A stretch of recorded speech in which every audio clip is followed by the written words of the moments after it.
Bonjour à toutes et à tous, bon réveil matinal, bienvenue sur Free Matin, ce rendez-vous matinal d'information, d'analyse et de divertissement sur ESAE TV.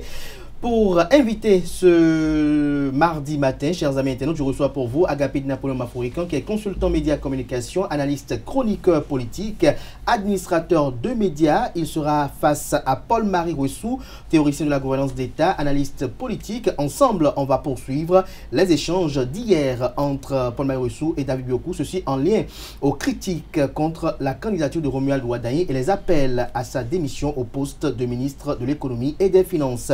Mais avant de la retrouver pour le débat matinal, chers amis internautes, vous aurez à suivre la une des journaux que je vais vous présenter avec beaucoup de plaisir afin qu'on découvre ensemble les différents sujets qui animent la presse locale au petit matin de ce mardi. S'en suivra notamment le bulletin matinal d'information avec Diane Kouagou, l'actualité sportive avec Anaël Vianedo, la définition du jour avec Quentin Komlan Amoussou. Le prénom du jour de ce matin sera une présentation d'un nouveau visage qui a repris l'antenne depuis hier, Clémence Benou. Vous aurez les prévisions astrologiques avec Mauricette Semasoussi. Chers amis internautes, on démarre notamment la une des journaux juste après l'instant pub sur Free Matin.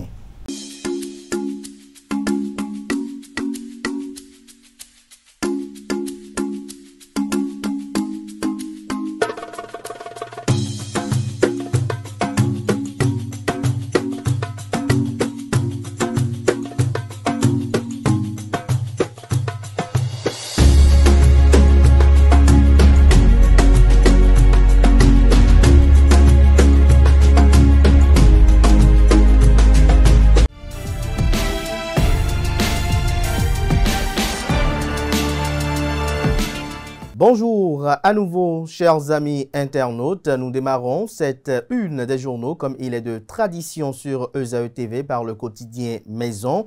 Le quotidien béninois d'information générale et d'analyse L'Informateur qui ce matin en manchette parle de la présidentielle de 2026.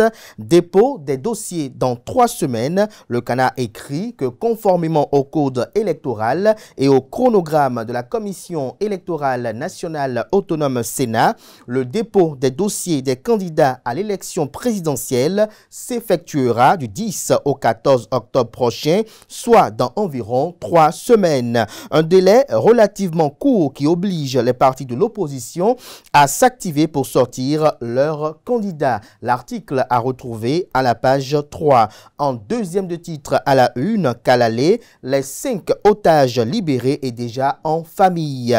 On lit également à la une de l'Informateur de ce matin, Mouvement national Ouaddahi 2026, Dr Servais Zoum pour l'unité autour du candidat de la mouvance présidentielle. Année académique 2025-2026, la rentrée officiellement lancée à Parakou. Un compte rendu vous est publié en page 6. À l'oreille droite, journal École, délocalisation du marché international de Dantokba, des appréciations, un titre qui convie les fidèles lecteurs à lire dans les colonnes de sa parution les différentes productions journalistiques du jour des étudiants en formation sur les différents campus de l'ESAE, l'école supérieure d'administration, d'économie, de journalisme et des métiers de l'audiovisuel ESAE qui est présente à Cotonou, à Abomey-Calavi et Parakou. ESAE qui a lancé sa rentrée universitaire 2025-2026 sur l'ensemble de ses campus hier, lundi 15 septembre de l'an 2025, conformément au calendrier gouvernemental. La Nation, ce matin en manchette, parle de chantier routier. Pas d'interruption pendant la période électorale. Le CANA écrit que Wilfried Léandre Hungbeji, porte-parole du gouvernement, au cours de la sortie médiatique effectuée vendredi 12 septembre dernier au siège de l'Office national d'imprimerie et de presse ONIP à Cotonou, est revenu sur les travaux routiers en cours sur l'ensemble du territoire national. À quelques mois des élections, il a tenu à rassurer l'opinion publique sur la bonne poursuite des travaux malgré la période électorale. On peut lire également à la une du quotidien national d'information, rentrée scolaire 2025-2026, apprenants et enseignants à nouveau en salle. On lit à présent la une de Fraternité. Budget général de l'État, exercice 2026, investissement massif et élections, les raisons évidentes de la hausse. Lisez l'article à la page 3 pour mieux comprendre. Rentrée scolaire 2025-2026 dans quelques établissements, ambiance de retrouvailles entre enseignants et apprenants. Lisez l'article compte rendu à la page 4. Le matinal ce matin manchette, rentrée scolaire 2025-2026, l'école béninoise rouvre ses portes. Constat de l'effectivité dans quelques départements, près de 3 milliards de francs CFA pour réhabiliter les toitures de plusieurs salles de classe. Le Canard nous informe aux pages 4 et 8. Circulation des personnes et des biens au Bénin, les véhicules à vitres teintées bientôt interdits. Matin libre, ce matin manchette, Bénin traque contre les déjections à l'air libre à Cotonou. Faire des toilettes publiques le préalable. Sans cela, l'initiative serait vouée à l'échec.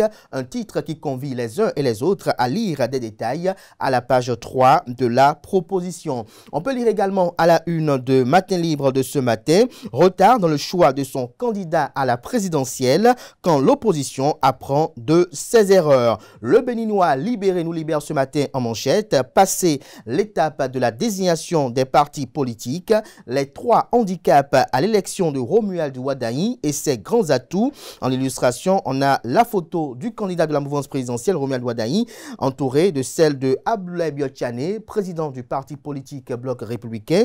Vous avez également celle du président du parti politique Union progressiste Le Renouveau, en la personne de Joseph Fifame Djokbenou. Vous avez également Jacques Ayadji, ministre conseiller, président du parti politique Mouvement des élites engagées pour l'émancipation du Bénin, Thomas Boniaï, président du parti politique d'opposition Les Démocrates.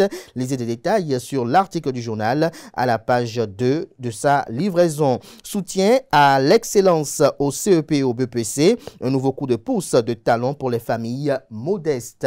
Le premier quotidien économique du Bénin, l'économiste ce matin manchette. Il parle du directeur général d'Afrique Créance sur Eden TV, nécessité de réformer l'UEMOA et la CE2AO. On lit à présent le grand matin, année scolaire 2025-2026. Salimane Karimou lance officiellement la rentrée scolaire à Parakou, des classes sûres et rénovées dans les collèges. Le message du président Louis Béou-Nouvlavonou à l'endroit de la communauté éducative est à lire à la page 6 de la proposition. On lit également à la une du même Canard ce matin, révolution agricole dans 42 communes du pays, 30 tonnes d'engrais organiques offerts aux maraîchères d'Alada par le gouvernement. Les 4 vérités à présent, première édition des Oscars des Immortels, le professeur Alphonse Da Silva et la direction générale de l'Office du baccalauréat honoré, des précisions à la page 7. On lit également à la une de les 4 vérités de ce matin, élection générale de 2026, la Cour constitutionnelle en introspection électorale. Le quotidien, l'emblème du jour à présent, transition politique au Bénin, amplifier la dynamique. L'article à retrouver à la page 3 de la proposition. On lit à présent la une de La Guérite, Fondation Sylvanus Haïti, les œuvres accomplies au cœur d'une séance d'échange à Akpakpa. La députée Chantal Haïs salue l'engagement de l'association. La primeur, retrait des formulaires de parrainage. La Commission électorale nationale autonome Sénat réalise un taux de 100%. Le président Sakalafia salue les parties prenantes. L'appréciation des députés et maires à retrouver dans les colonnes de la page ce matin du journal. Le pays émergent ce matin, gestion du football professionnel au Bénin. Le comité transitoire mis en place a officiellement pris fonction. Gilles Gbagidi et son équipe se fixent déjà comme objectif le démarrage du championnat. Tout forfait est synonyme de relégation conformément aux dispositions de la CAF et de la FIFA, avertit un membre du comité. L'article qui renseigne est à retrouver à la page 8 de la proposition. Décryptage info ce matin, présidentielle de 2026. C'est pas de Romuald Wadaï qui rassure le peuple. De quoi parle le Canard? Lisez son article à la page 3 pour mieux comprendre. On lit à présent le quotidien L'Observateur. Déclaration du cercle des Nigéro-Béninois, Anissatou Idrissa Adamou appelle à renforcer la fraternité entre Nigériens et Béninois. Il salue l'hospitalité et la sécurité dont il bénéficie au Bénin. Relisez l'article à la page 3 pour mieux comprendre. Le quotidien d'Abarou ce matin en manchette, à travers la fondation Hystéris, Aurélie Adam Soulezoumarou entretient une pépinière d'élite du Borgou. En plus de la journée d'excellence, elle veut faire un suivi constant des meilleurs élèves. Lisez l'article dans les colonnes pour mieux comprendre. Le quotidien La Nouvelle Gazette, ce matin à sa une, fin en beauté du tournoi de solidarité à Glazoué. Gomé FC rebelote et conserve le trophée. Le quotidien La Boussole à présent, notamment en manchette, choix du duo présidentiel pour 2026. Yahi et son parti Les Démocrates bloqués à la métaphase 2 quand l'opposition s'empêtre dans ses propres calculs. L'article qui vous renseigne à la page 3. Performance économique, le Bénin affiche une croissance au-dessus des prévisions, 7,5% en 2024 contre 6,5% attendu. Lisez l'article dans les colonnes de la page ce matin du journal pour mieux comprendre. Ce sera tout pour la une des journaux. Merci de votre aimable attention.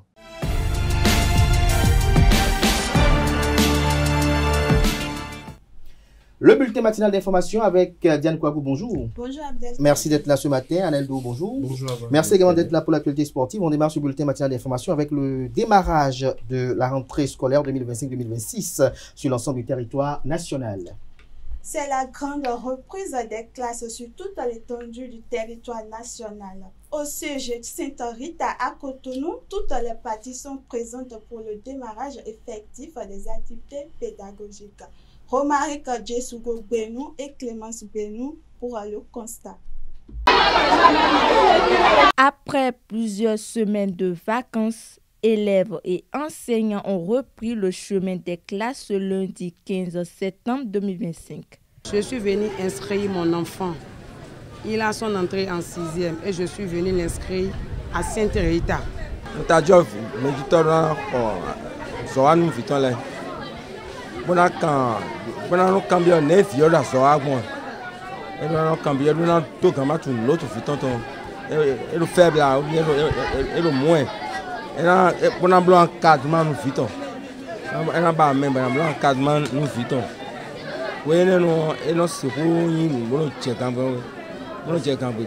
Au siège Sainte-Rita, avec sourire et enthousiasme, les élèves accueillent la nouvelle année. Tout d'abord, je suis tellement contente d'avoir mon BPC, voir mes amis ensemble avec moi et encore mes profs en bonne santé. Et je remercie Dieu de les avoir protégés et de les avoir gardés sains et saufs pendant toutes les vacances. Mes objectifs pour l'année, c'est de travailler dur et rendre mes parents heureux et être fier de moi-même. On a commencé aujourd'hui par le cours d'histoire géo et on attend les autres professeurs pour connaître les programmes de l'année pour pouvoir bien suivre les cours. De leur côté, les enseignants rassurent et s'engagent à donner le meilleur d'eux-mêmes. Je les ai déjà exhortés par rapport à la discipline. Quand je parle de la discipline, ça englobe pas mal d'éléments, beaucoup d'éléments. Le respect des bonnes règles pour la bonne marche des activités pédagogiques, pour la réussite. Et ce contrat, c'est un contrat établi par consentement avec ces mêmes apprenants. Nous entendons sur les principes de base qui devaient être mis en œuvre afin que le cours se déroule normalement tout au long de l'année scolaire. Au cours de cette prise de contact, nous profitons pour donner des conseils aux apprenants. Ici, nous sommes en 3e et qui dit 3e dit classe d'examen. Par conséquent, il y a un minimum que nous devons retenir en matière de discipline, en matière de prise de conscience des apprenants, afin que tout se déroule normalement et à la fin de l'année, enseignants, parents d'élèves puissent sourire. La directrice du collège d'enseignement général Sainte-Rita salue la mobilisation et invite toute la communauté éducative à jouer sa partition. À l'endroit du personnel éducatif, que nous saluons au passage parce que c'est des sachants et des gens rompus à la tâche, nous leur demandons de ne pas baisser la garde et de faire le travail comme cela se doit et comme d'habitude pour que les enfants qui nous ont été confiés puissent se préparer à réussir à l'heure de leurs examens et à passer en classe supérieure. Et eux, ils vont faire en sorte que les programmes soient finis à bonne date et que tout ce qui a été fait en formation puisse être dupliqué au niveau des appels. L'école s'éveille, les habitudes changent. Tous sont désormais tournés vers le travail pour un avenir meilleur. Les meilleurs lauréats des examens du certificat d'études primaires CEP et du brevet d'études du premier cycle BEPC vont désormais bénéficier de bourses de vie. Dans le but de célébrer et promouvoir l'excellence en milieu scolaire au Bénin, le gouvernement a décidé par décret que l'État octroie désormais des bourses de vie aux meilleurs lauréats des examens de certificat d'études primaires CEP et de brevet d'études du premier cycle BEPC. Ils doivent d'abord être des bénéficiaires de bourses d'études dans certains établissements privés. La fondation Eya Kwanino a fait don d'environ 600 kits aux enfants à Cotonou samedi dernier. La 4e édition de l'opération de distribution de kits scolaires pour la fondation Eya Kwanino a officiellement démarré le samedi 13 septembre 2025 au centre communautaire Eya à Cotonou. L'objectif est d'encourager l'excellence en milieu scolaire et faciliter la nouvelle rentrée 2025-2026. Francis Farami y était. Suivez son reportage.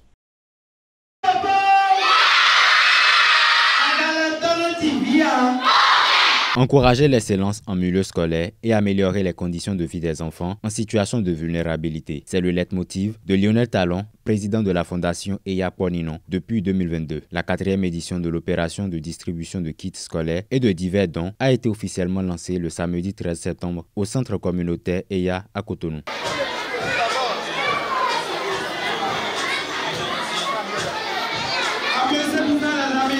En compagnie de l'artiste nigérien Mr. Easy, des kits composés de sacs d'école, de cahiers, de chaussures et bien d'autres ont été distribués aux enfants. Je suis très content de vous voir aussi, tout bien habillés et prêts pour la rentrée. Vraiment, c'est important pour nous chaque année de vous accompagner, d'accompagner les parents, parce qu'on sait que c'est une période, comme vous l'avez dit, qui peut être difficile. Mais pour nous, il est important qu'au-delà de ce qui est fait par le public, qu'à notre niveau, chaque personne qui peut aider aide. Donc pour moi, c'est un devoir chaque année de vous accompagner, d'aider les parents pour que vous puissiez aller à l'école, apprendre et devenir tout ce que vous voulez dire. C'est important, vous pouvez croire en vous. Vous avez le potentiel d'accomplir tout ce que vous voulez. Et nous, on est là juste pour vous accompagner et vous aider. Environ 600 enfants provenant de Cotonou, d'Abomey-Calavi, de Révier, de Togba, de Tokan et de Zinvier ont bénéficié de ce soutien de la fondation Eya Kwanino. Ces derniers ont témoigné leur gratitude aux responsables du projet. C'est une belle initiative que le président Lionel Talon a pris pour pouvoir nous aider, nous élèves, pour préparer une nouvelle rentrée. Nous lui disons infiniment merci et nous promettons avoir de meilleurs résultats et être de grandes femmes battantes pour l'avenir. Mais vous prenez pas seulement du matériel scolaire, c'est qui représente toujours l'espoir, la motivation et la chance de mieux apprendre. Vous nous permettez d'aller à l'école avec fierté et avec le sourire. Votre geste nous montre que vous croyez en nous et en notre avenir. À travers cette distribution de kits, le président Lionel Talon vient donner un coup de pouce aux parents d'élèves à l'orée de la nouvelle rentrée. Un ouf de soulagement.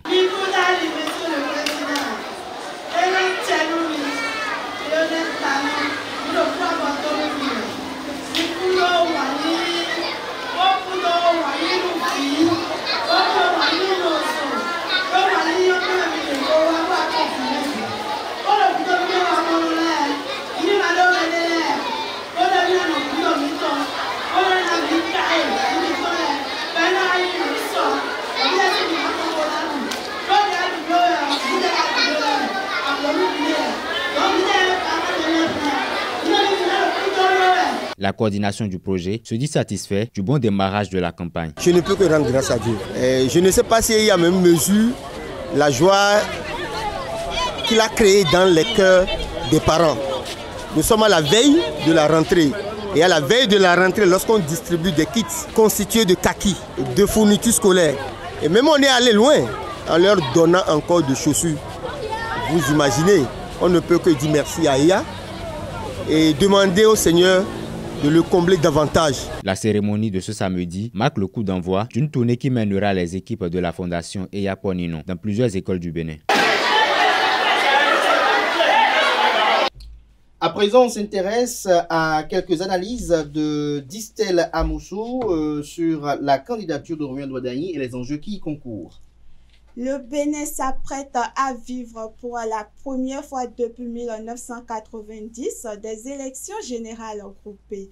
Contrairement aux autres formations politiques, la mouvance présidentielle a désigné l'actuel ministre de l'État de l'économie et des finances Romuald Ouadani comme candidat à l'élection présidentielle d'avril 2026.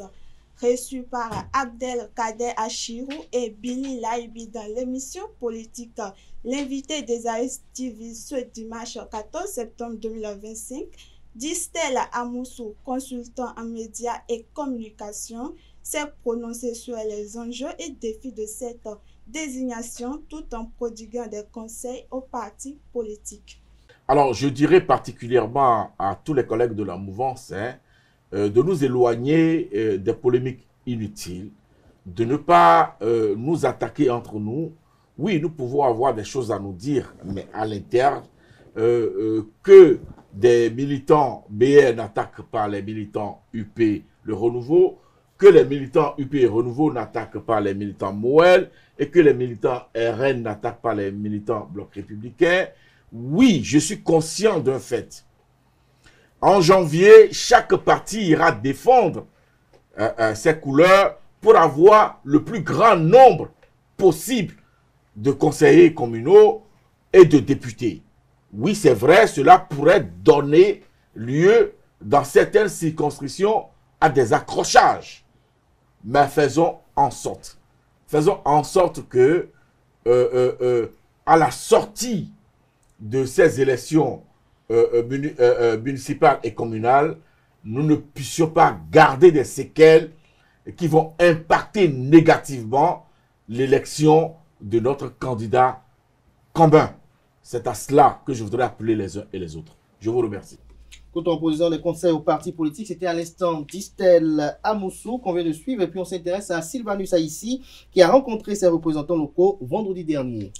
Vendredi dernier, Sylvanus Aïssi, président de la fondation Sylvanus Aïssi, a rencontré ses représentants locaux dans le 3e arrondissement de Cotonou. Cette rencontre était l'occasion pour l'organisation de mettre en place les structures de base. Le point dans ce reportage signé Francis Farami. Réaffirmer l'engagement de la Fondation Sylvanus Aïssi en faveur du développement social. C'est l'objectif de la rencontre de ce vendredi entre le président de la Fondation et ses représentants locaux à Akpakpa. Au cœur de cette rencontre s'inscrit la mise en place des structures de relais. Compte tenu de ce que la Fondation a à faire, nous ne pouvons pas le faire seul. La base doit nous accompagner. Donc il fallait faire asseoir les structures de base pour que ces structures nous servent de relais pour facilement atteindre nos objectifs à la base. Une rencontre qui vient consolider les acquis de la Fondation. La Fondation ici, ce n'est pas aujourd'hui. Ça existait depuis des années, des décennies même, je vais le dire. Mais aujourd'hui, avec toutes les tracasseries pour pouvoir rendre ça légal et avoir fait toutes les formalités, être créé officiellement, il est normal que quand même que je fasse, surtout compte tenu des échanges, compte tenu des ambitions, des objectifs que la Fondation s'est donnée. Et il est normal que je donne plus de visibilité à la Fondation. Lors de cette rencontre, une communication a été présentée pour renseigner sur les réalités d'une fondation ainsi que sur les réalisations de la Fondation Sylvanus Aïssi. J'ai présenté le cadre légal d'une fondation, les objectifs poursuivis par une fondation, et j'ai recentré ensuite la communication sur la fondation Sylvanus Haïssi, qui opère dans le social et qui est une fondation à caractère philanthropique et qui participe au développement de la cité. Cette rencontre était l'opportunité pour Sylvanus Haïssi d'encourager ses représentants locaux à réitérer leur engagement. Cette fondation est née, créée officiellement aujourd'hui pour porter au haut ces activités et d'aller plus accompagner les citoyens dans leur développement. Dans le développement et aussi beaucoup plus dans les œuvres humanitaires ou sociales dans lesquelles il était depuis. Nous voulons aller beaucoup plus loin dedans. Et dans tout ce que nous avons, il fallait quand même échanger pour que la base puisse savoir ce qui est à faire, ce qui est à faire et à porter au plus gros la fondation aussi. La rencontre de ce vendredi vient traduire les ambitions du président de la fondation Sylvanus Haïssi de créer un environnement de vie sain. À travers ces différentes actions, la fondation compte s'illustrer comme un acteur du développement social et de l'épanouissement des Béninois. Il a rencontré également les jeunes du 4e arrondissement. La fondation Sylvanus Haïssi a tenu également une rencontre avec les jeunes, composée d'artisans, d'étudiants et commerçants du 4e arrondissement de Cotonou. C'était une séance qui vise à expliquer à la population les objectifs et visions de la fondation. La séance s'est tenue ce samedi 13 septembre 2025 à Cotonou, comme la Quentin à Moussou. Sylvanus Haïssi pour le bien-être de tous. Des communications, des explications, des échanges autour des objectifs de la fondation Sylvanus Haïssi. C'est ce qui a rassemblé les jeunes du 4e arrondissement au domicile du président de la fondation, Sylvanus Haïssi, ce samedi 13 septembre 2025. Cette activité, je l'ai faite dans toute la 16e circonscription. Donc aujourd'hui, je pense que la 15e, dans laquelle j'ai ma base, n'ont pas encore compris ce que c'est la fondation Sylvanus Haïssi. Donc je me suis donné quelques semaines, quelques jours pour m'entretenir avec eux, pour leur faire comprendre les ambitions, l'objectif de la fondation Sylvanus Haïssi. C'est ça que j'ai partagé avec eux. Et vous savez, la fondation Sylvanus Haïssi, ce sont des activités humanitaires. C'est des choses que je faisais depuis plus de 20 ans, plus de 25 ans que j'ai commencé par me battre pour mes frères, mes confrères. La fondation Sylvanus Haïssi intervient dans plusieurs domaines, social, culturel, sportif, sanitaire, afin d'accompagner le gouvernement dans ses actions en faveur des couches les plus vulnérables. Un engagement salué par l'honorable Chantal Ayi. C'est d'abord l'effort qui est fait que je suis venue saluer. L'effort qui est fait pour accompagner les populations, l'effort qui est fait pour déconcentrer, pour répondre aux attentes des populations aux côtés des actions de l'État, c'est ça que je suis venue saluer. C'est pour cela que je suis là. Tant que l'utilité à la communauté se transforme en preuve, en action, tant que l'utilité à la communauté devient un instrument qui permet de répondre aux attentes des populations, moi je suis toujours là. Au vu de ces échanges portés sur les domaines d'intervention de la Fondation, l'objectif est atteint. Ils sont galvanisés, ils ont vu du doigt, ils ont regardé les activités que nous avons déjà faites depuis 20 ans, depuis 10 ans, depuis 16 ans. Ils ont vu, ils ont compris que ce monsieur a pris l'engagement d'aider, de soulager ses concitoyens. Je pense qu'ils sont aujourd'hui les ambassadeurs de la Fondation dans leur localité. Ils vont pouvoir continuer à travailler pour que facilement nous puissions opérer sur le terrain, agir et soulager le peuple béninois. Au cours de ce rassemblement, les populations du 4e arrondissement ont épousé la vision de la Fondation Sylvanus Haïssi. Nous sommes là pour la formation des cellules de base qui va conduire la fondation dans nos divers quartiers.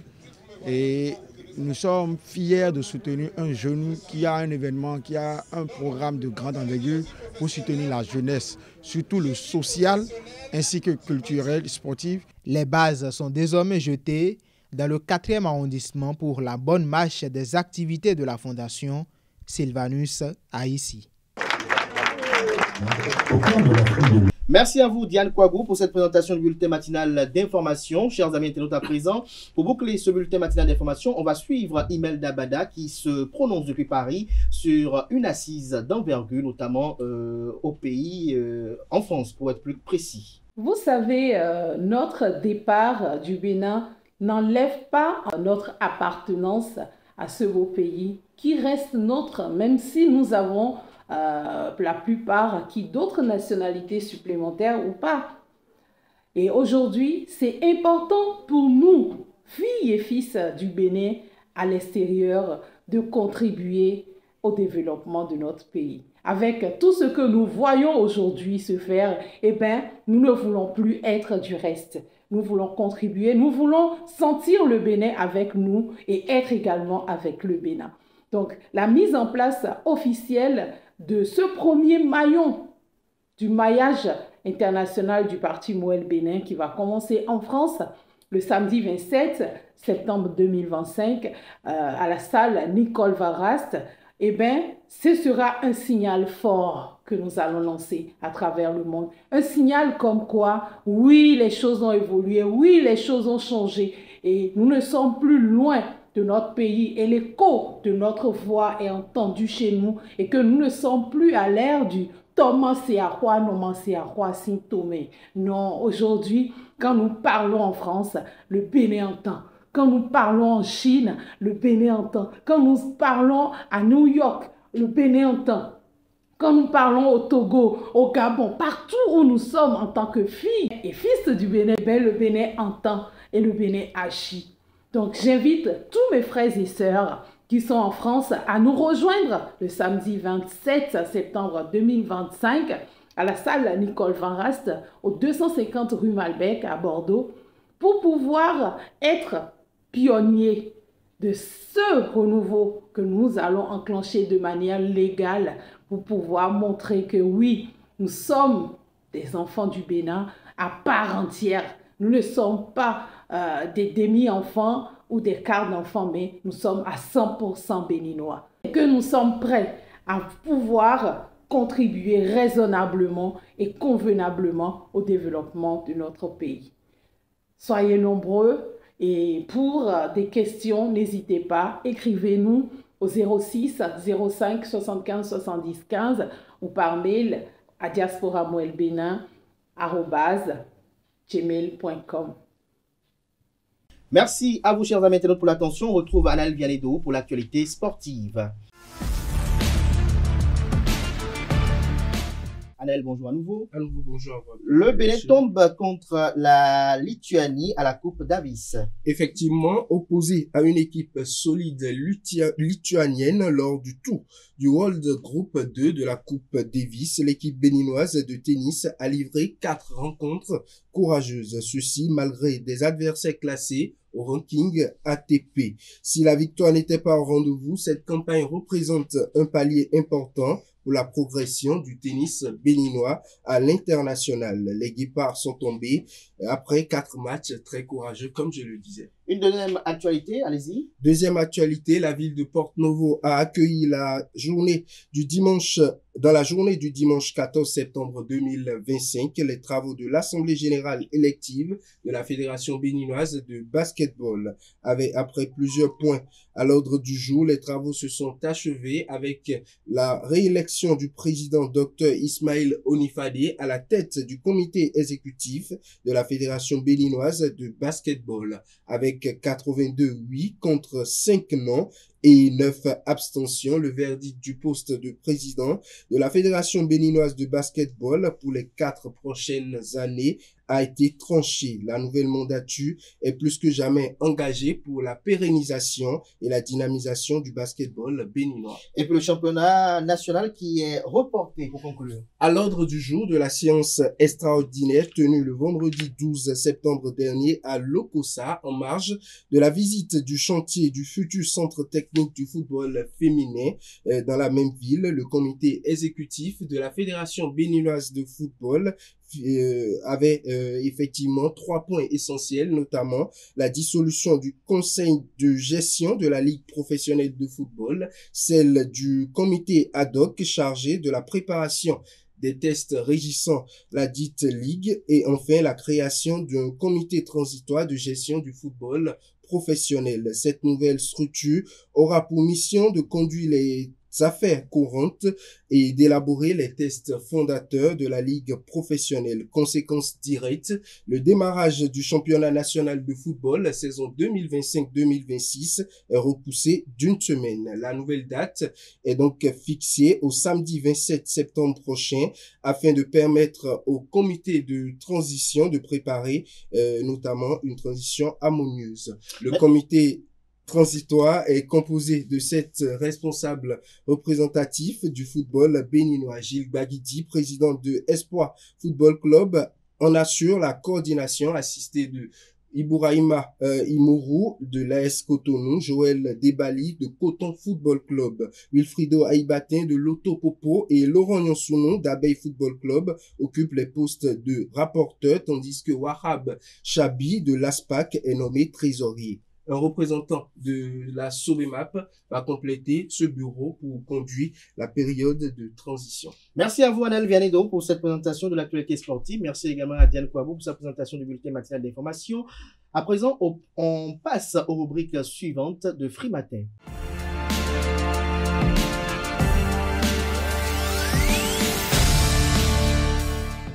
Amis internautes, bonjour et bienvenue sur notre rubrique Le prénom du jour.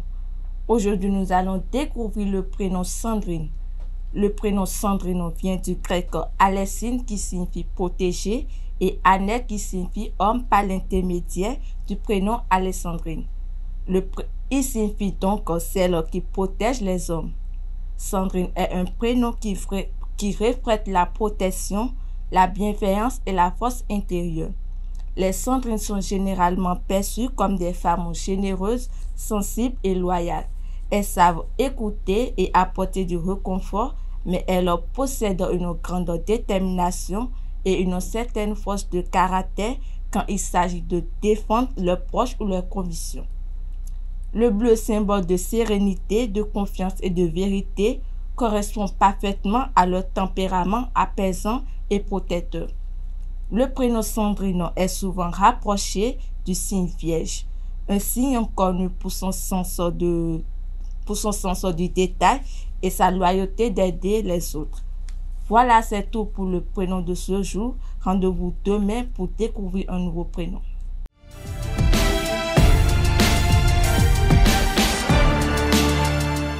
Bonjour à toutes et à tous et bienvenue dans votre rubrique L'horoscope du jour. Aujourd'hui, nous allons découvrir ensemble ce que les astres réservent à chacun de vous. Amis Bélier, votre énergie déborde au travail et attire l'attention. En amour, une belle complicité vous réchauffe. Côté santé, gardez un bon équilibre entre créativité et repos. Gémeaux, votre créativité est mise en avant au bureau. En amour, charme et légèreté. Au rendez-vous, mais prenez garde à la dispersion qui fatigue. Cher Cancer, votre intuition éclaire vos choix professionnels. En amour, vous partagez des moments tendres. Côté santé, le sommeil reste meilleur allié. Amis Lion, votre audace séduit vos supérieurs. En amour, une belle surprise vous attend. Mais attention à ne pas laisser envahir par le stress. Vierge, votre rigueur impressionne vos collègues. En amour, vous savourez une belle stabilité. Côté santé, énergie équilibrée et esprit frais. Claire, ami Balance, votre diplomatie vous sort d'une impasse professionnelle. En amour, charme et harmonie dominent. Côté santé, misez sur une activité physique régulière. Cher Scorpion, votre persévérance vous ouvre de nouvelles opportunités. En amour, émotion intense. Côté santé, ménagez vos nerfs. Sagittaire, l'enthousiasme vous pousse vers de nouvelles perspectives. En amour, rire et complicité s'engagent. Côté santé, votre dynamisme demande des pauses. Cher Capricorne, votre sens de l'organisation fait toute la différence. En amour, tendresse et sincérité vous comblent, mais reposez-vous davantage. Amis Verseau, vos idées originales retiennent l'attention. En amour, vous vibrez d'une belle complicité. Côté santé, évitez les tensions inutiles. Poisson, Votre sensibilité nourrit des projets avec succès. En amont, instant romantique au programme. Côté santé, accordez-vous un vrai moment de détente. Voilà qui met fin à l'horoscope de ce jour. Merci de m'avoir suivi et à très bientôt.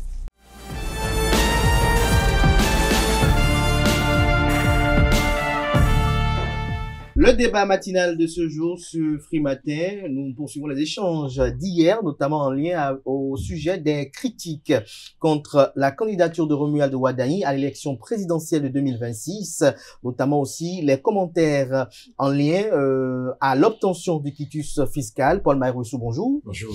Merci d'être revenu ce matin. Je rappelle que vous êtes théoricien de la gouvernance d'État, analyste politique. Vous êtes face à un chroniqueur et analyste politique, Agapit Napoléon Maforicain. Bonjour. Bonjour. Merci également d'être là. Alors, Paul Maïroussou, on a assisté hier à une sortie médiatique du parti politique Les Démocrates. Dites-nous d'entrée de jeu, qu'est-ce qu'on peut retenir de cette sortie? Retenir que, oui, ils ont parlé de l'ouverture de la plateforme, de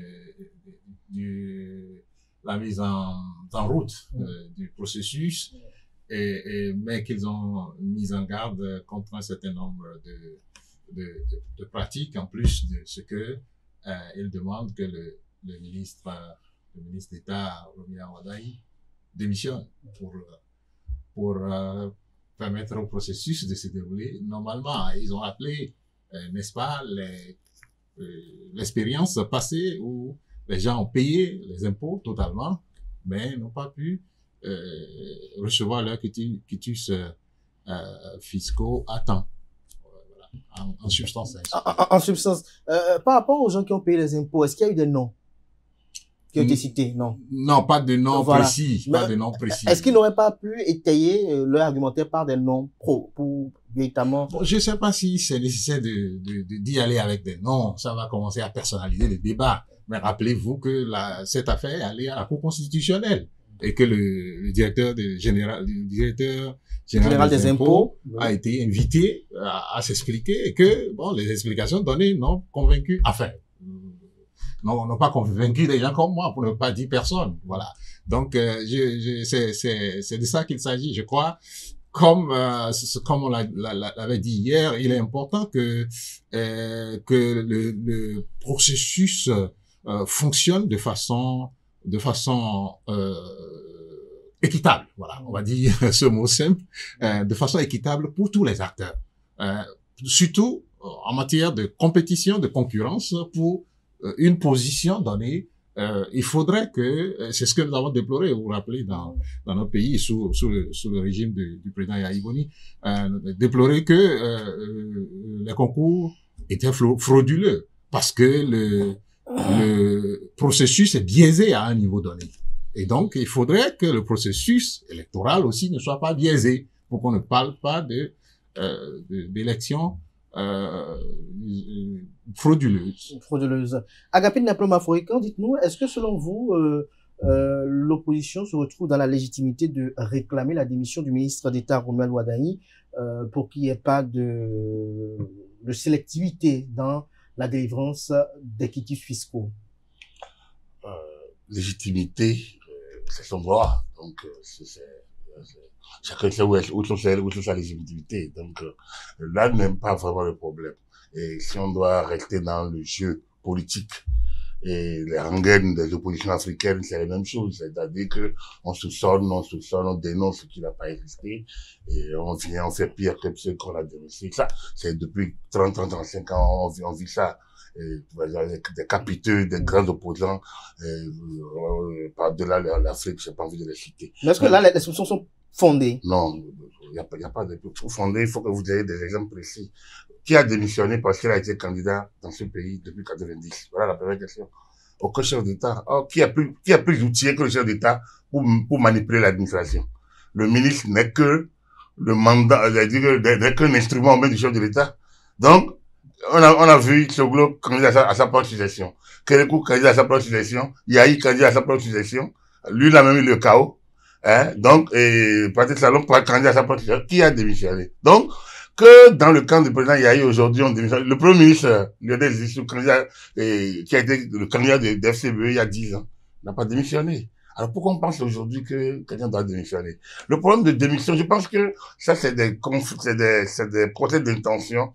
On peut réclamer la sincérité du processus, on peut réclamer l'égalité de tous. L'égalité de tous fait partie même des critères d'une élection sincère. Donc naturellement on peut le réclamer. On peut mettre en garde, on peut mettre en place un processus d'alerte, on peut mettre un processus de suivi. Et justement en parlant de quitus fiscal, mais lorsqu'on a compris que il y a 3 ans, parce que certains ont déposé à temps, on lui a fait plusieurs observations que la Cour constitutionnelle a estimé que les observations doivent être faites, et que le directeur général des impôts a estimé que le temps, l'afflux des quitus, des requêtes, et le temps qui lui est imparti ne lui avait pas permis peut-être de travailler dans la célérité, mais qui ne lui appartenait pas de changer les délais, que la Cour constitutionnelle, au regard de celle de son régulateur, a permis au Parti des démocrates de déposer à nouveau sa liste qui avait été rejetée par la Sénat en novembre 2022.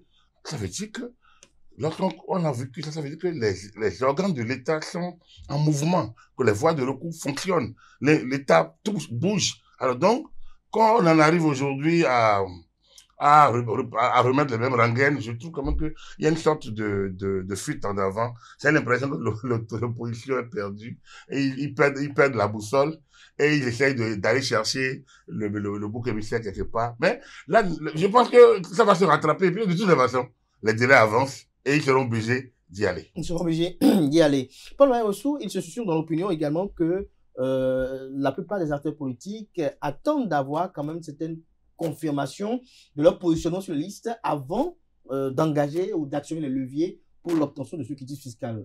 Oui, mais en réalité, bon, j'ai écouté le grand frère Agapi avec beaucoup d'intérêt, parce que moi, son petit, lui, dans la presse depuis le président Soglo, puis nous on est venu plus tard, puisque justement ils nous ont légué l'université et puis bon nous on est venu après les retrouver. Mais je suis désolé de constater que ce n'est pas des procès d'intention. Il s'agit pas de procès d'intention. Il s'agit de choses réelles dont on a vécu déjà le cas. Et donc, dont on parle sérieusement pour que nous puissions tous avoir une élection. Nous ne voulons, personne ne veut une élection qui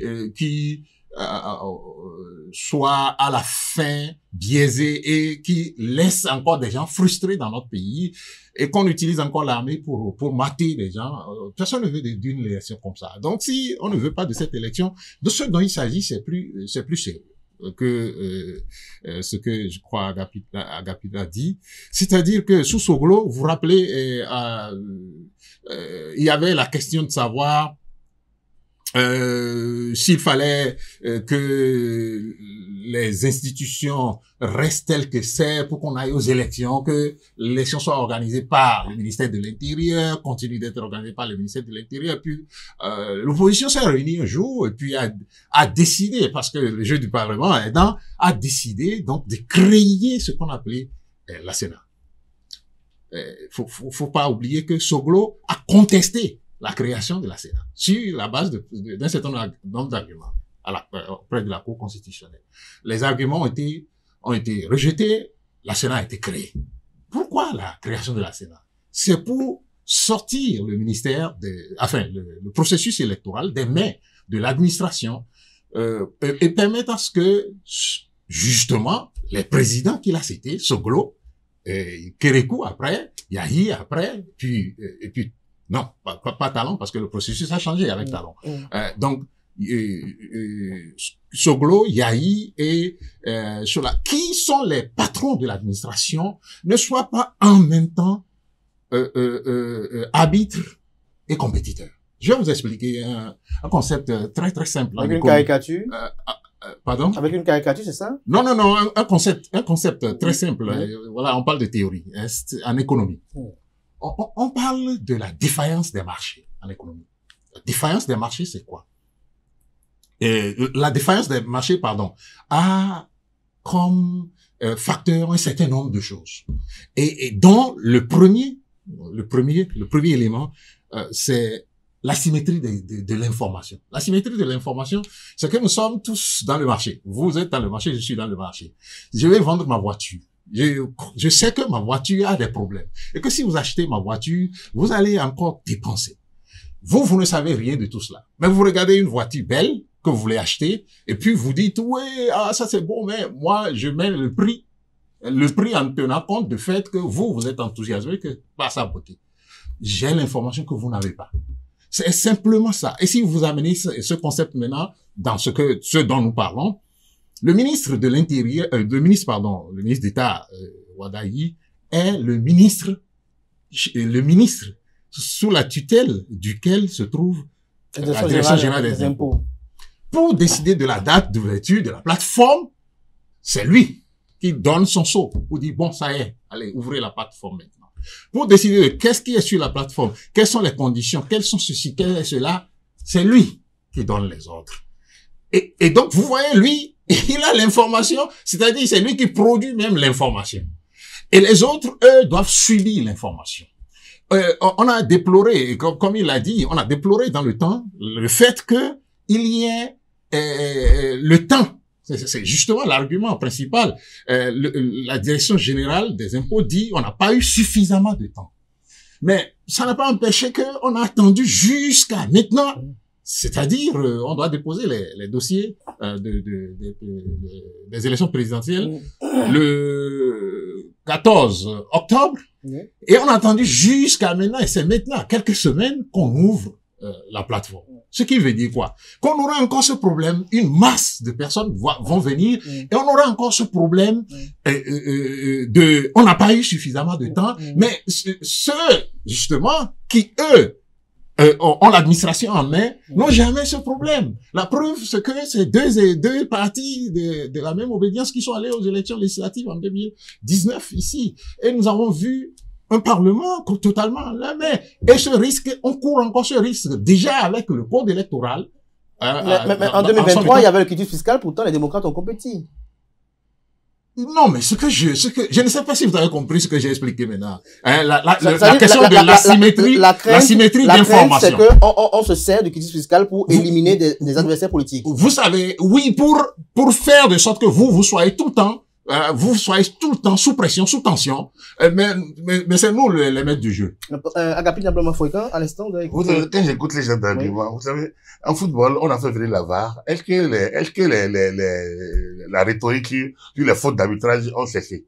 Ça c'est pas parce que l'humain est toujours sujet à toujours revendiquer. Lorsqu'il paye, il paye jamais à la régulière. J'ai entendu, même si Wadayi démissionne, si le chef d'État donne les instructions à celui qui nomme, il va pas exécuter.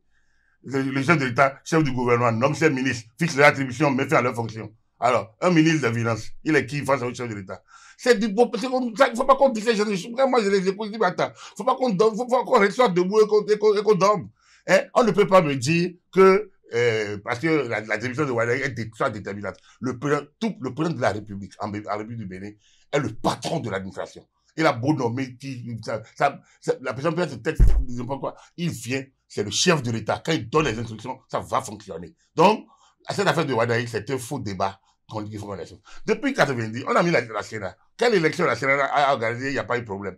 Parce que si le gars paye, il va attaquer. On a eu Sénat, on a eu société civile, Sénat permanent, Sénat, Sénat. On a eu plein de systèmes. Parce que les gens revendiquent toujours le chaos de 2011.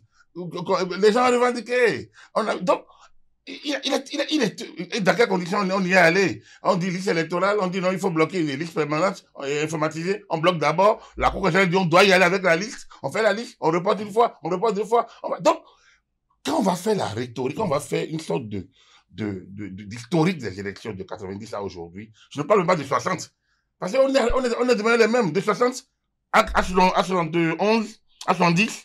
De 90 à aujourd'hui, c'est les mêmes manières, c'est le même béninois revendicatif, grogneur, grincheux, et même en 96, il n'a pas manqué à ce gros, même en perdant, d'attaquer encore les institutions de l'État. Donc, c'est vous dire que nous sommes dans cette partie de non-confiance en nos institutions. En réalité, c'est là où est le vrai problème. À partir du moment où c'est nos institutions. On va organiser les élections. On va aller amener la commission américaine pour organiser les élections. On va aller amener la commission française. Si c'est les Béninois, mais il trouvera toujours un Béninois affilié à un camp ou bien originaire d'une région ou bien dans les veines de circulent des gouttes de sang comparables ou semblables à telle autorité pour qu'on le soupçonne. Moi, je pense qu'il faudrait que le Parti des démocrates aille aux élections, travaille. Travailler, c'est quoi? Ils n'ont qu'à aller au cas par cas. Si quelqu'un est bloqué, la loi dit 2 semaines après d'avoir déposé, ils doivent recevoir leur quitus. S'ils n'ont pas reçu, le directeur général des impôts doit faire les observations d'un trait. Et quand il dépose, il y a encore un délai. Donc, à partir du délai, il doit pouvoir l'avoir. Donc, ils n'ont qu'à déjà satisfaire à ces exigences. Et maintenant, il y a les voies de recours. Et maintenant, il peut prendre la presse à témoin, cas par cas, et expliquer. Mais ils n'ont pas encore... Avant le match, vous dérogez l'arbitre. Moi, je trouve qu'il y a une sorte de procès d'intention. On ne va pas demander au DG de l'office de bac de démissionner parce que son fils va au bac. Ou bien au fils de l'instituteur de démissionner parce qu'il doit chez l'instituteur et que l'instituteur va lui montrer les épreuves. Mais il faut quand même qu'on avance sur des cas concrets. À vous entendre à l'instant, c'est que la loi a déjà tout prévu pour que tout se passe convenablement. Mais il y a toujours des failles, d'où les voies de recours. Il y a une inquiétude, c'est que l'on s'interroge de savoir est-ce que le quitus fiscal n'est pas un élément pour éliminer ou sortir de course certains adversaires politiques. Si on reste en sciences politiques pures, il n'y a rien de neutre dans une pièce qu'on amène. Rien n'est neutre. Donc on est en politique. Chacun qui voyage menace sa monture. Mais c'est les mêmes. Quand on dit que si moi je suis de l'opposition, je vais aux élections, je connais bien. C'est pas aujourd'hui que je vais faire le répertoire. Moi je m'apprête. J'attends. Dès que c'est ouvert, moi j'y vais. Ils me bloquent, je vais au voie de recours. Ils peuvent pas. Lorsque vous mettez en place le dispositif, la preuve, en 2023, ils ont eu gain de cause. S'ils ont eu gain de cause, c'est parce qu'ils ont montré de manière concrète qu'ils se sont mis, qu'ils étaient à jour, qu'ils étaient prêts et que quelque part ça s'est bloqué. Donc, pour moi, il est possible qu'il y ait des petits jeux. On est en politique, donc rien ne peut être exclu. Mais en la matière, il faut déjà on n'est pas à nos premières élections. Donc, il faut que déjà, on documente les faits. Mais quand, ça fait déjà la 3e déclaration du Parti des démocrates en 2 semaines, et sur les 2 situations d'émission, qui n'est prévu dans aucun cas, alors qu'ils sont au Parlement depuis 3 ans. Est-ce lors du débat sur le code électoral, ils ont fait au moins un amendement pour dire que lorsque quelqu'un qui est au pouvoir est candidat, ou bien il doit démissionner. Donc, c'est pas dans le code électoral. Le demander, c'est une sorte de gâterie. Deuxième chose, affaire de quitus fiscal, ils n'ont pas demandé que le ministre des Finances, quand il est candidat, il démissionne non plus particulièrement, alors que la Cour constitutionnelle lui a donné un droit de plus, c'est-à-dire que le DG est obligatoirement sommé de déroger aux attentes liées au quitus tant que les gens sont à jour. Ça a été clair. Et la décision de 2022, la décision 0204 de novembre 2022, il me semble, a décrit les raisons pour lesquelles la Cour constitutionnelle a donné suite à la requête d'Éric Oundété. Donc, à mon humble avis, en la matière de quitus fiscal, ils ne se posent pas. Mais ils peuvent être vigilants. J'ai parlé tout à l'heure de la veille, de l'alerte. Mais aller dénoncer ce qui n'existe pas encore, à mon humble avis, c'est un projet d'intention. Paul Maïwessou, est-ce que quelque part, vous ne voyez pas que les politiques sont les enfants gâtés de la République? Parce qu'on a comme l'impression que dès qu'il y a une disposition dans la loi qui les intéresse à eux, il y a toujours la quête de mesures spécifiques. Non, je suis désolé, c'est pas comme ça qu'il faut voir les choses. Vous savez, le Bénin est un système. Le Bénin est un système. Et dans ce système, il y a des gens qui disent « je suis A ». D'autres qui disent je suis B, d'autres qui disent je suis C, d'autres qui disent je suis D. La machine administrative doit fonctionner de façon équitable pour tout le monde. C'est ça comment on l'appelle? C'est vers ça que vous avez vent d'acteurs de la mouvance présidentielle. Qui sont les arbitres du jeu? Si vous permettez, vous avez vent d'acteurs de la mouvance présidentielle qui n'étaient pas en mesure d'obtenir légalement le quitus fiscal, mais qui l'ont eu en 2023.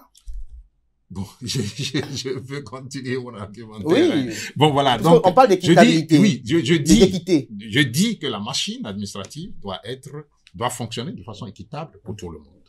Et je vous ai dit tout à l'heure que du point de vue de l'asymétrie de l'information, il y a déséquilibre. Lorsque l'un des acteurs A, B, C, ou D, a plus d'informations que les autres sur le processus. Mais je suis surpris par, comment dirais-je,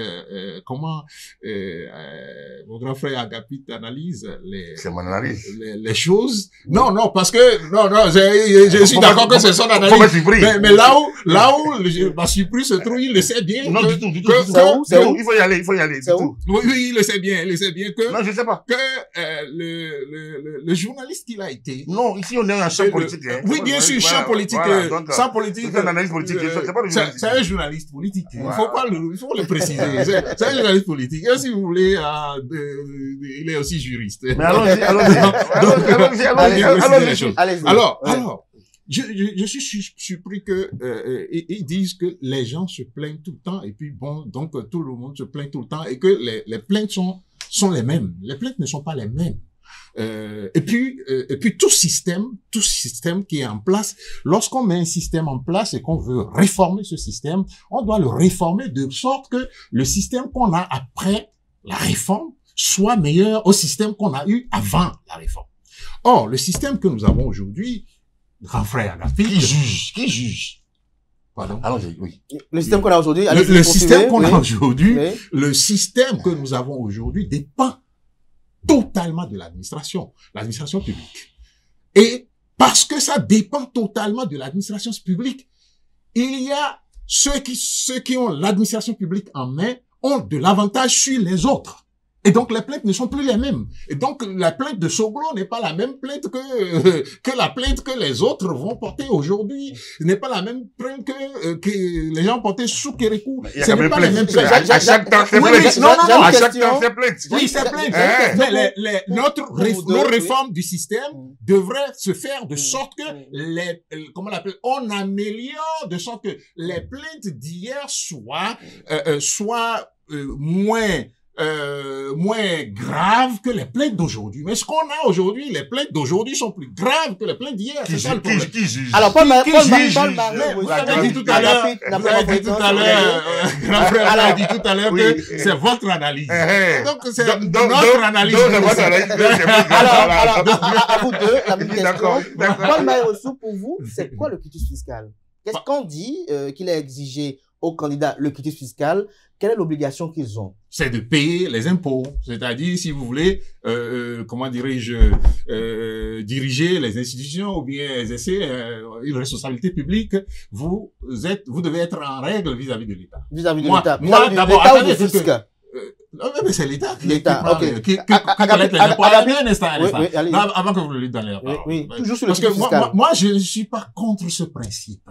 Mais je crois que l'amener sur le champ, justement, politique, ce n'est pas bon. Est-ce que quelque part, vous ne partagez pas l'opinion de ceux qui constatent que pendant longtemps, nos acteurs politiques ont tout le temps fui cette obligation de fait de leurs accointances incestueuses avec les dirigeants du moment. C'est-à-dire, on est député à l'Assemblée nationale, on est président d'un grand groupe économique, mais parce qu'on a des affinités avec l'exécutif, on ne paye pas les factures d'électricité, d'eau et même les impôts.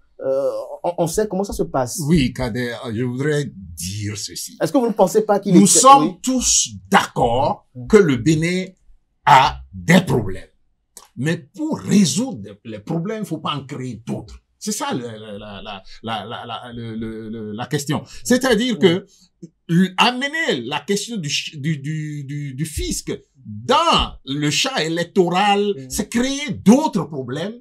Et c'est c'est pas les contraindre. Non, c'est pas pour les contraindre. Mais écoutez, est-ce qu'on a amené le fisc dans l'élection, dans les autres pays avant que, comment dirais-je, les élections ne se passent normalement? Donc on a la culture. Lui-même, il l'a dit tout à l'heure. On a toujours fait les élections. Mais est-ce qu'on a amené la question du fisc dans les élections avant que les élections ne se passent normalement? Oh, les élections, il a dit, c'est un champ politique. Et sur le champ politique, c'est-à-dire que l'État, et l'exercice du pouvoir doit donner à chacun qui exerce l'autorité ce type de comportement de neutralité. Mais ce que nous avons constaté, élection 2019, élection 2020, élection 2023, il n'y a pas de neutralité. Et c'est parfois grave. Attendez, je dis ceci. Il n'y a pas de neutralité parce que non, parce qu'il dit que les plaintes sont les mêmes. Les plaintes sont les mêmes, mais regardez, on finit une élection. Nous sommes dans les documents électoraux. Qui est partisan? Parce que vous dites qu'il y a pas oui, mais c'est ce que j'essaie de vous expliquer. Oui, nous sommes dans les documents électoraux. Nous sommes dans les documents électoraux. Oui. Et on se plaint à la Cour, puisqu'il dit il faut faire les recours, comme si les recours donnent toujours les résultats qui satisfont tout le monde. Parce que on est dans les documents électoraux, on n'a pas encore conclu le processus électoral et on demande à la Sénat de mettre à disposition les preuves donc des élections et la Sénat déclare que que les documents sont caducs. En ce moment, la nation, l'État, continue. Mais il y a des torts qui ont été créés à des gens. Et pour éviter ça, donc prochainement, en allant vers les élections à venir, il faut éviter que A, B, C et D, qu'il y ait des torts créés à l'un d'entre eux, qu'on compétisse la VAR c'est la VAR, l'arbitre c'est l'arbitre. Si l'arbitre fait des erreurs, on comprend, mais quand on fait les élections et qu'on n'a pas encore fini le processus et que les documents sont déclarés caducs, là ce n'est plus la VAR. Merci à vous, Paul Maroussou. Agapit Naploma Foïka, votre appréhension également du quitus fiscal et les enjeux qui y concourent. D'abord, je ne sais pas si c'est l'administration centrale. La Sénat n'est pas l'administration centrale. La Sénat, c'est une administration déconcentrée. C'est-à-dire que c'est ce qu'on appelle les administrations autonomes. C'est un nom AI. C'est ça. Administration. Donc, c'est des administrations de l'État, mais pas au niveau central. Ils relèvent de la tutelle de l'État, dans l'État central. Donc, et la Sénat est constitutionnalisée. Et la composition de la Sénat est bien connue. Donc, dire que c'est de la route, mais c'est pas ça. La Sénat n'a pas vocation à donner aux partis politiques ces données. C'est dommage que le président Tiando et son groupe aient parlé de caducité. C'est qu'ils n'avaient même pas vocation à donner. Ils n'en ont pas. C'est pas à eux de donner. La loi a prévu que le parti a ses représentants et après les décomptes, normalement, il y a une partie qui doit lui des relevés de récépissé qui devait aller normalement. Donc, si vous ne vous faites pas représenter, c'est pas à la Sénat de mettre les documents à votre disposition. Cette affaire de caducité, c'est des fautes de langage, tout comme affaire de fautes mineures, là, vous voyez, c'est le manque de rigueur de nos structures parfois qui crée ces genres de situations que ils reprennent. L'administration de l'État, il y a celle qui dépend du chef de l'État. Et il y a les autorités administratives indépendantes, les AI, voilà, les autorités administratives indépendantes, qui dépendent pas directement. Donc, du coup, ils sont constitués comme la HAC, c'est une autorité administrative indépendante. Maintenant, si vous mettez en doute l'indépendance des individus qui les animent, ça, c'est votre droit. Ça, moi, je ne rentre pas dans ça. Mais il faut bien que des gens pour piloter l'État. Et ils viennent d'une région, ils viennent d'une famille, ils viennent d'une localité, ils font une religion. Donc, si on doit douter d'eux, c'est votre droit. Le quitus fiscal, la personne à laquelle on doit l'opposer le plus, c'est l'homme public. Ah, vous voulez qu'on l'oppose à mes petits, qui se chine au village pour produire des biens et services.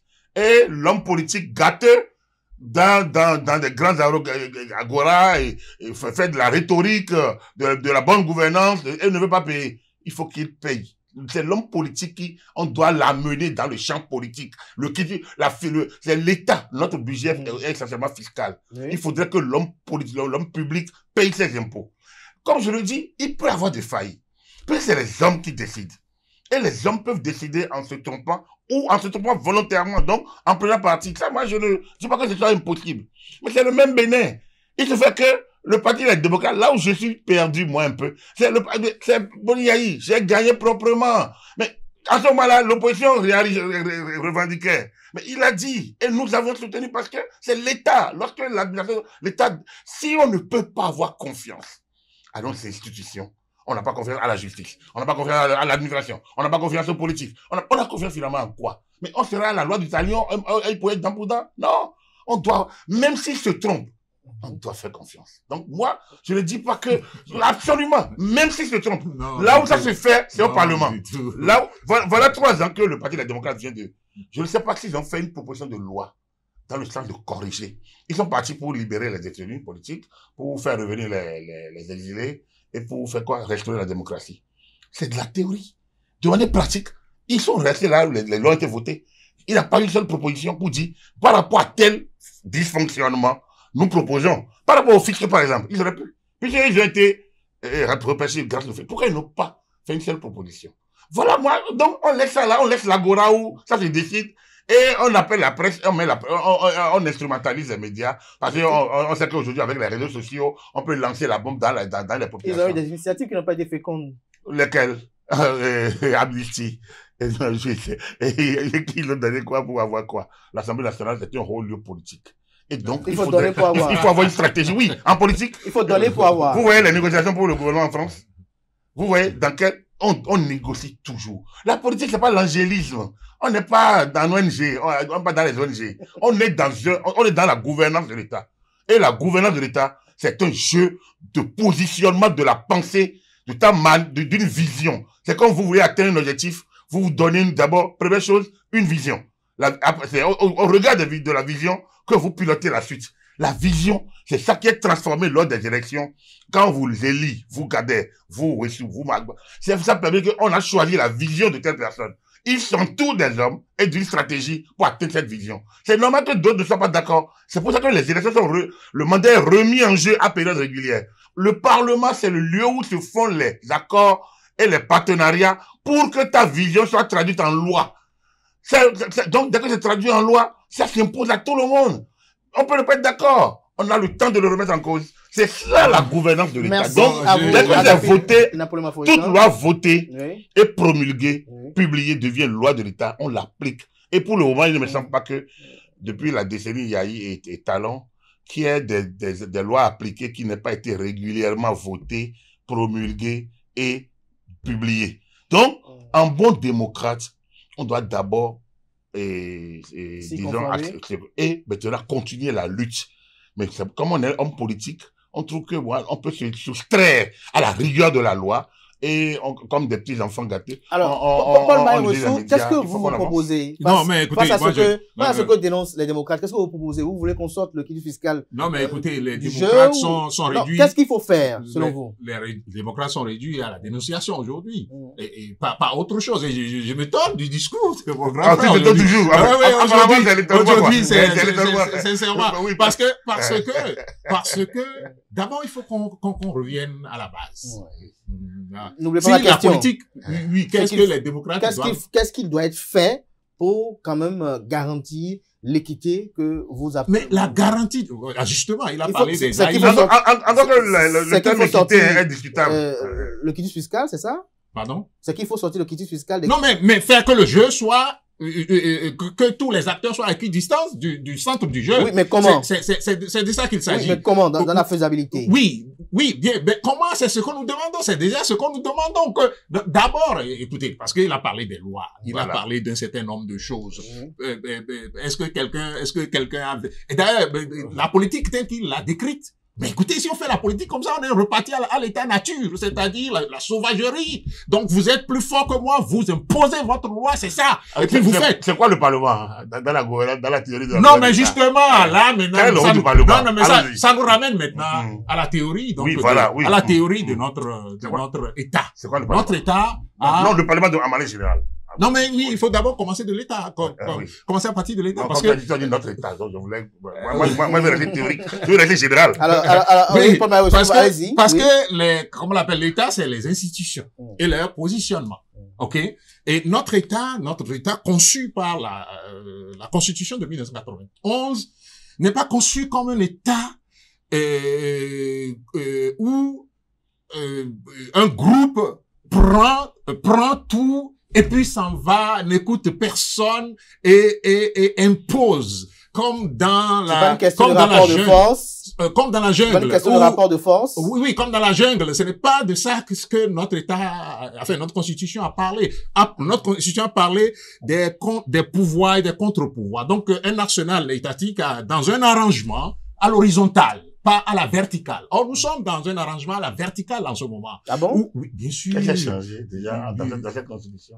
En 2001, le président Soglo a refusé d'aller au second tour parce que quel est son argument? Pendant que chez moi, les électeurs diminuent, chez mon vis-à-vis, ça augmente.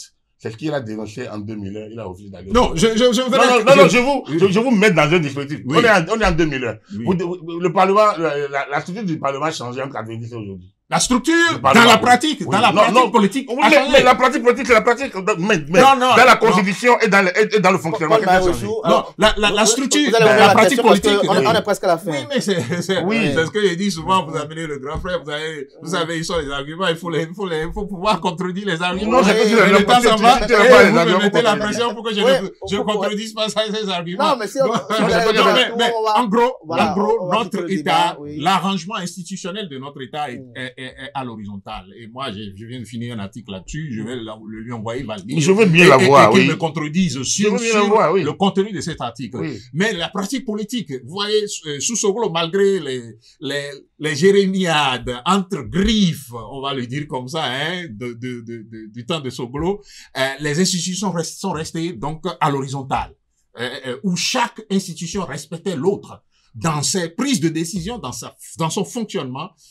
jusqu'au président Kérékou. J'ai dit, aujourd'hui, nous sommes dans la verticalité. Et ça, je l'ai démontré. Déjà, ouais. Non, mais c'est dû à quoi, selon vous? Non, mais j'ai dit. Est-ce que vous ne pensez pas Si le Parlement, donc, comme il l'a dit, c'est la loi du talion. Donc, et puis c'est la loi du plus fort. Si, moi, j'ai une idée, donc je dois me battre. Il a parlé de négociation. Il a parlé de négociation. Attendez. Oui. Attendez. Je suis là. Mais quand il parle de négociation, la première des choses que le régime Talon a fait depuis qu'ils ont pris le pouvoir, c'est de supprimer ce qu'on appelle consensus de toutes nos pratiques. Je ne parle même pas de la constitution, des tests, hein, mais de toutes nos pratiques politiques. De supprimer ça des pratiques politiques. Le consensus, et donc, consensus, dialogue, tout ça, zéro. Ça perd de temps, on ne va pas au développement. Il faut y aller au développement. Le consensus pour vous, c'est quoi? Le consensus. Lorsque on est à la recherche du consensus. Lorsque nous avons les institutions, donc dans l'horizontalité, le consensus, c'est que moi, j'ai une idée, elle est géniale, elle dépasse toutes les idées du Bénin. Je viens, je me mets en dialogue avec les autres qui pensent pas la même chose que moi. Je veux partir de ce bout de la table pour aller à ce bout de la table. Je finirai par ne pas aller jusqu'au bout ici. Je vais rester ici parce que je fais des concessions à d'autres qui, eux, n'ont pas nécessairement la force que moi j'ai, mais qui ont des idées qui sont pertinentes. Et si vous voyez le code, lorsque vous, attendez.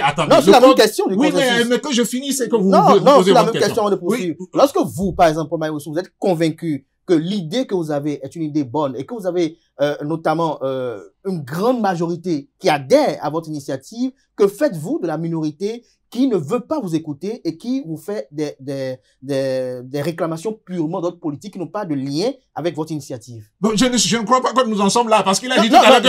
Je vous ai posé une question. Oui. Mais je suis en train de répondre. Oui, mais vous dites qu'on n'est pas là. J'ai le temps de faire pour réagir. J'espère. Kader ne veut pas, finalement, Kader ne veut pas que je réponde au grand frère. Donc, mais regardez.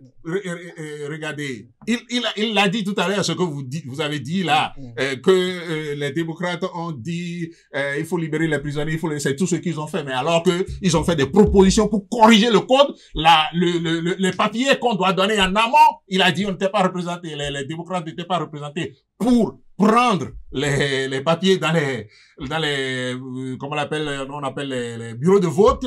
Donc, et que donc il fallait les prendre à ce niveau, mais la loi ne donne pas aux démocrates les procès-verbaux sur lesquels la Sénat statue. La loi ne donne même PV. La loi ne donne... C'est le même procès qui allez-y. Oui, mais la loi est claire là-dessus. La loi est claire là-dessus, mais il pose des questions. La loi est claire là-dessus que c'est 5 PV qu'il faut donner. Et les 5 PV, c'est d'abord les institutions. Une fois que c'est distribué, il y a un seul. Il y a un qui est affiché. Et oui, mais il faut amener les PV en papier. Et quand c'est affiché, comment on va faire? On va aller les décoller. Non, c'est pas possible. Et donc, les démocrates ont fait, par exemple, des propositions par rapport à ça. Et personne ne les a écoutés. Bien sûr. Et il y a tellement de propositions qu'on n'a pas écoutées. Et je ne sais pas si le grand frère j'étais quand même excusez-moi, télé quand on parlait du code, le vote de code, et il y a eu ce débat-là sur les propositions des démocrates qui n'ont pas été parlées. Ça a été la loi. La question, c'est qu'est-ce qu'il faut faire? Qu'est-ce qu'il faut faire? Mais qu'est-ce qu'il faut faire? Qu'est-ce qu'il faut faire? Nous sommes dans le processus, et c'est ce que j'ai dit, mais nous sommes dans le processus et on constate que c'est la loi du plus fort qui est mise en route et qui est mise en œuvre. En réclamant le quitus fiscal. Et le truc est biaisé. Et donc, parce que c'est biaisé, permettez aux autres de se plaindre et de parler. Qu'est-ce qui est biaisé dans la délivrance du quitus fiscal, concrètement? À la fin de la journée, vous verrez les résultats. Voilà une des choses qu'on n'a pas dites. Vous verrez les trucs là. Celui-ci, on l'a enlevé parce que pratiquement c'est la liste des démocrates. C'est pratiquement la mouvance qui fait la liste des démocrates. Parce que parce que des gens ont donné, comme ils l'ont dit hier, n'est-ce pas? On payait les impôts et tout et attendent le quitus fiscal et ne l'ont pas eu. Et il a dit tout à l'heure que le directeur général des impôts a dit. Mais bien sûr, on n'a pas besoin de donner des noms. Et la Cour a autorisé les partis démocrates à remettre la liste rejetée par la Sénat. Donc du coup, je ne vois pas de quoi vous parlez. Non, mais non. Il y a cette première étape, Il y a cette première étape, mais après ça, il y a eu encore la question de quitus fiscal des gens qui ont payé. Après la décision. Le commentaire pour conclure. Non, d'abord, vous savez, moi, ça, l'affaire d'horizontalité, j'attends son texte parce que on ne peut pas concevoir les institutions en horizontalité. Quand le président de la République, il est déjà le président de la République, chef de l'État, chef du gouvernement, ce n'est plus horizontal. Non, mais c'est dans les attributions. Attendez. C'est dans les attributions. Entendons-nous. L'État, c'est d'abord, l'État, c'est un territoire, des populations, un pouvoir politique. Et c'est un texte qui organise ça. Le pouvoir politique, son chef a le chef de l'État. Oui. C'est maintenant le pouvoir qui se décline en République et en institution de la République. Oui. En empire ou en monarchie. En empire ou en royaume. Le problème de l'État, c'est que le chef de l'État, il est le président de la République, donc de la femme, et donc il est le chef suprême des armées, il est le premier magistrat, ce n'est pas dans l'autre. Donc, la magistrature est déjà un pouvoir. C'est pour vous dire que votre affaire d'horizontalité là, j'attends de vous lire, je ne sais pas de quoi vous parlez. Merci de revenons maintenant. Non, vous ne pouvez pas savoir de quoi je parle. Non, je préfère le texte. Non, c'est pas le texte, donc j'attends le texte. Mais il y a pas, pour moi, j'ai déjà des doutes sur l'horizontalité. Non, mais c'est normal. Tout comme la notion. Les régimes présidentiels ne sont pas les régimes semi-présidentiels. Très bien. Donc, on va y revenir. Deuxième chose, le contre-pouvoir est une... Là, vous êtes toujours dans le quitus fiscal, là. Ouais, c'est des bavardages... Non, c'est pas des bavardages, quand même. C'est pas des bavardages. Merci à vous, Agapit. Non, parce que... si c'est des bavardages, non, il ne peut pas dire ça. Il ne peut pas dire que c'est des bavardages. Comment quelqu'un qui a fait des études... On a constaté que nos débatteurs sont passionnés par le régime présidentiel sur les enjeux politiques. Je peux te laisser dire que tu vas parler. On va peut-être compter sur leur disponibilité, peut-être pour y revenir peut-être demain ou peut-être un autre jour de la semaine. J'étais avec Agapit Napoléon Aforicain, qui est consultant média communication, analyste chroniqueur politique, administrateur média. Il était avec le théoricien de la gouvernance d'État, analyste politique Paul-Marie Wessou. Chers amis internautes, portez-vous bien. Belle suite de programmes sur ESAE TV. On se donne rendez-vous demain pour le même exercice par la grâce et la volonté divine, sans occulter celle des hommes.